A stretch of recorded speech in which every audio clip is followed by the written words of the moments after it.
Hola nuevamente, como te comenté, entonces vamos a hablar de la dimensión bioquímica de nuestra respiración que tiene que ver con el intercambio gaseoso entre el oxígeno y el dióxido de carbono. Recordemos que cuando nosotros respiramos una mezcla de gases que se compone más o menos un 80% de nitrógeno y un 20% de oxígeno. El oxígeno es el principal gas que nosotros aprovechamos en nuestra respiración para darnos energía. Después de todos estos procesos metabólicos que se dan en nuestro cuerpo, nosotros liberamos dióxido de carbono. Nos han hecho creer que el dióxido de carbono es un gas de desecho de nuestra respiración y que tenemos que eliminarlo y que prácticamente casi que es tóxico, pero realmente es todo lo contrario. Nosotros necesitamos ese dióxido de carbono para poder seguir respirando. Incluso el dióxido de carbono es la principal señal que recibe nuestro cerebro para querer respirar nuevamente. Creo que todos siempre hemos pensado hasta hoy que es el oxígeno lo que nos hace falta a nosotros cuando sentimos deseos de respirar nuevamente. Si yo dejo de respirar ahora, siempre hemos creído que lo que estamos sintiendo es falta de oxígeno. Si yo subo unas escaleras, por ejemplo, muy rápido y me siento ahogado, siento o he creído que es la falta de oxígeno la que me está haciendo sentir ahogado.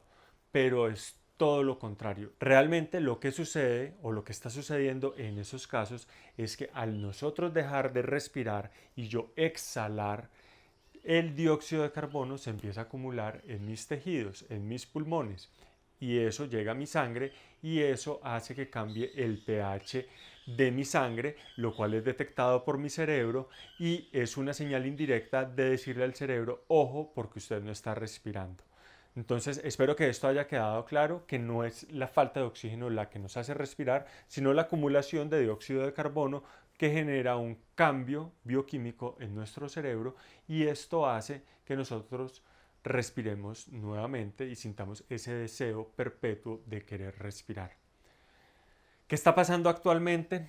Que por los malos hábitos que estamos teniendo, cada vez las personas nos vamos haciendo más intolerantes al dióxido de carbono.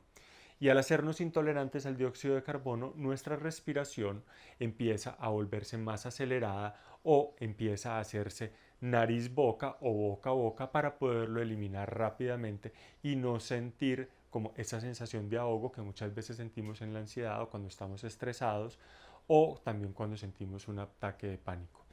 Pero lo cierto es que nosotros podemos mejorar esa tolerancia que tenemos al dióxido de carbono para que nuestra respiración más adelante empieza a hacerse un poco más lenta. El dióxido de carbono cumple una función fundamental y es que si no se libera dióxido de carbono en los tejidos, esos tejidos no podrán absorber oxígeno, porque si no hay ese cambio de pH que ya te comenté ahorita, ese cambio de pH lo que permite es que la sangre pueda liberar el oxígeno para que los tejidos lo puedan aprovechar. Si no existiera ese cambio de pH, la hemoglobina se quedaría con el oxígeno y no sería entregada a nuestras células. Dicho en otras palabras, el dióxido de carbono o CO2 es el principal catalizador para que el oxígeno sea entregado a nuestros tejidos. Si este no existe, no podemos oxigenar nuestros tejidos. Y un ejemplo de esto muy claro es, por ejemplo, las personas que sufren de ataques de pánico. Cuando una persona sufre un ataque de pánico e empieza a hiperventilar, sienten que el aire no les está entrando. Aire, entendámoslo como oxígeno. Y tienen razón, porque cuando uno hiperventila, lo que está haciendo realmente ahí es que está liberando grandes cantidades de dióxido de carbono, está barriendo el dióxido de carbono de los tejidos y de la sangre. Al no tener dióxido de carbono, el oxígeno, como ya te comenté, no lo pueden meter a sus tejidos y estas personas sienten que el aire no les entra, como lo dicen en muchos casos. Creo que te has dado cuenta también que a estas personas lo que les hacen para que puedan volver a meter oxígeno es que les dan una bolsa de papel para que respiren. Cuando respiran a través de una bolsa de papel, vuelven y recaptan el dióxido de carbono y al recaptar este dióxido de carbono pueden volver a oxigenar nuevamente sus tejidos, sus células y su cerebro. Otra forma de comprobar esto es si tú te pones, por ejemplo, un pulso oxímetro y empiezas a hiperventilar. Más o menos después de unos 10 minutos te darás cuenta que la saturación parcial de oxígeno en la sangre desciende a niveles inferiores, digamos, a los que podría ser la vida normal. Incluso el aparato muchas veces se apaga y durante este tiempo tú empiezas a sentir mareo, sientes hormigueo en las manos y todo esto se da porque no está llegando oxígeno a tu cerebro ni está llegando oxígeno a tus extremidades. Eso se conoce como el efecto Bohr. El efecto Bohr es el que nos dice que ese cambio de pH es el que permite que el oxígeno sea liberado para ser entregado a las células, gracias al efecto que tiene el CO2 en cambiar ese pH. Otra cosa que es muy importante es que cuando tú acumulas niveles normales de CO2 o de dióxido de carbono, se activa tu nervio vago. El nervio vago, por un lado, se encarga de las respuestas de huida, de alerta, de pelea, pero también cuando se activa por la presencia de dióxido de carbono, lo que hace es producir una respuesta relajatoria, obviamente hasta un umbral, porque si acumulamos demasiado dióxido de carbono, pues esto puede generar mucho estrés, como cuando nosotros aguantamos por mucho tiempo la respiración. Pero en esos niveles normales, cuando acumulamos ese dióxido de carbono y se activa el nervio vago, este nervio se encarga de abrir y vasodilatar nuestras venas y nuestras arterias, ralentizar nuestra frecuencia cardíaca, ayuda a que nuestra respiración también disminuya su ritmo y esto lo que va a proporcionarnos es una respuesta relajatoria. Entonces, espero que vamos siendo claros hasta acá. Quiero que quede claro que el dióxido de carbono no es tóxico, es fundamental para que podamos respirar. Sin él no podríamos oxigenarnos y gracias a él podemos tener una respuesta relajatoria por la activación de nuestro nervio vago. El ejercicio de respiración que vamos a hacer es muy sencillo, únicamente basta con hacer unas cortas retenciones después de unas respiraciones espontáneas. ¿A qué me refiero con una respiración espontánea?